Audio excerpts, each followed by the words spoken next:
We met at the Houston Area Urban League Young Professionals Community Outreach Clothing Drive at an AIDS clinic. And we were both folding clothes, and we sat next to each other for 2 or 3 hours. Longer than that? Yeah. 4 hours. It's a long time to sit there and fold clothes with somebody. And I thought he was funny, and I could tell that he was a Christian, so that was appealing. It was so much work, like so much money, so much like emotion. It was just so much everything. It was like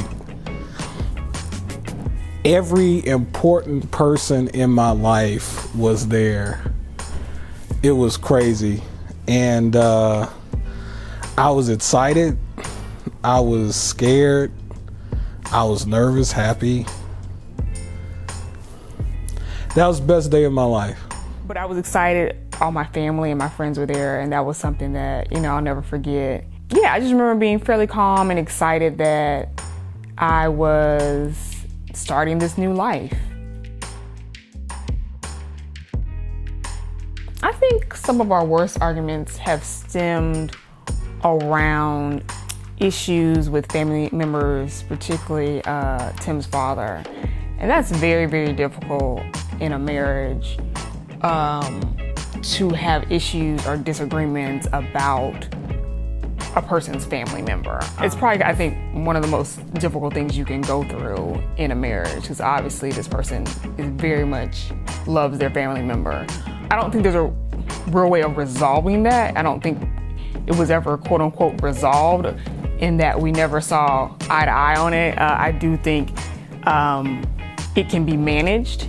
And so I remember reading a premarital book, and it said that 70% of arguments in marriages are unresolvable. John Gottman. And I thought that was just amazing. That literally, 70%, that's a lot of things, issues and arguments you're gonna have, they're just unresolvable. What makes a good marriage is the people who can figure out how to manage whatever issues those are. And so. Two things. The first would be to understand that the marriage is a funeral, That sounds bad, but it's true.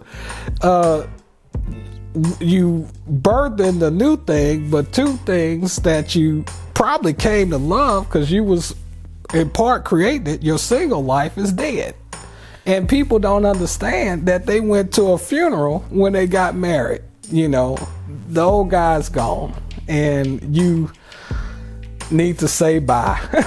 You need to say bye to that person, and it's a really sad day. I think if I understood that when I got married, I would have had more of a sobriety when I got married, because I did like I liked him.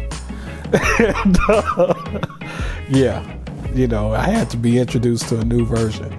The second thing is you need accountability. You need partners with you to go through the journey.